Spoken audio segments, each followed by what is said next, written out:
atas peraturan 36/12.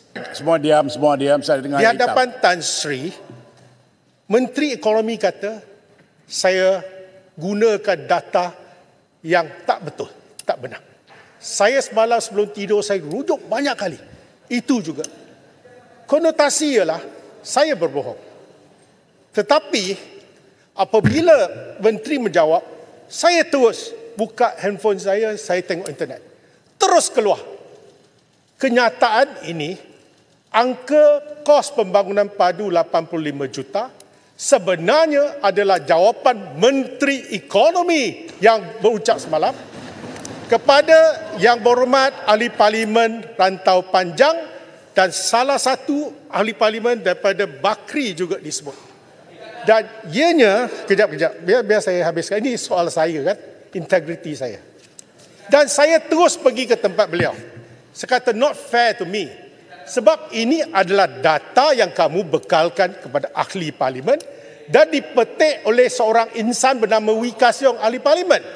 Takkan penyata rasmi dalam dewan ni pun saya silap. Jadi saya tanya dia, macam mana you boleh bagi jawapan macam tu? Dia kata pegawai yang lain. That is your problem, not my problem.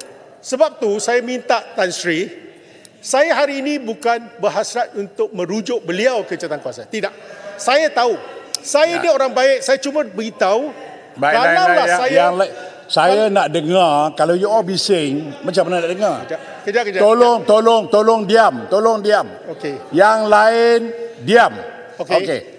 Selepas jawapan itu diberikan secara bertulis atas soalan lisan kepada Rantau Panjang, ianya telah dilaporkan di Edge, The Star, Xinjiu, China Press. 1 minit saya dapat semua ni. Dan saya pun terkilan. Suara Keadilan pun laporkan 85 juta dengan gambar menteri.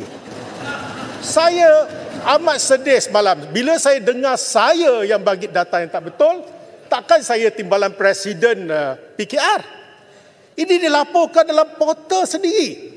Jadi hari ini, dengan hasrat membersihkan nama saya minta speaker nasihatkan pada menteri, saya bukan nak ungkitkan cari pasal, saya bukan jenis itu.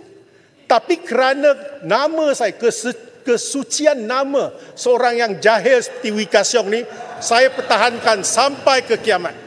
Sebab tu saya minta supaya menteri, kalau beliau masih berpegang pada 85 juta sebagai satu angka rasmi, maka kenalah beliau melakukan sesuatu, tarik balik apa yang tuduhan beliau terhadap saya semalam.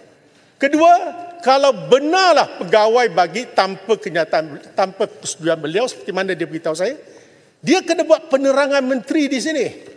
Beritahu Tan Sri Speaker, jawapan saya kepada siapa-siapa ini sepatutnya diperbetulkan, bukannya 85 juta. Dan pergi balik pun, dosanya tak sepatutnya ditanggung oleh Wee Ka Siong. Jadi saya minta, dalam kes ni saya tak kira siapalah pembangkang ke kerajaan. Saya tegur kerana saya rasa sudah 20 tahun duduk dalam dewan ini. Saya nak kemuliaan dewan ni, jangan nama saya tercalar. Esok saya pencen, cucu cicit saya akan persoalkan saya. Kerana saya tak membersihkan nama saya. Saya minta Tan Sri Speaker, tolong sebagai orang yang paling dihormati, beritahu menteri ni saya tak boleh buat apa. Saya dah cakap dengan dia pun tak ada tindakan. Saya cuma minta dia melakukan tindakan sama ada buat penerangan di sini atau tarik balik apa yang dia cakap semalam. Itu saja. Dia suruh kita jawab di TikTok. Yalah, kita terpaksa. Apa nak buat? Jadi saya minta Tan Sri, semalam Tan Sri sebagai saksi kejadian, minta Tan Sri gunakan kebijaksanaan untuk berjumpa dengan beliau supaya perkara dapat diselesaikan. Terima kasih. Baik, terima kasih. Padu. Biar saya buat ruling dulu. Sirang. Baik, YB ada dua pilihan. Yang pertama, YB boleh tulis surat kepada saya, masukkan usul, saya minta menteri perbetulkan keadaan. Itu the best lah, because ada hitam putih. Kerana kalau saya advise pun, dia kata tidak ada rekod.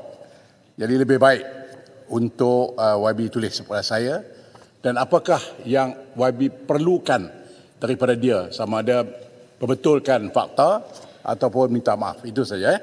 That is the best thing to do. Thank you.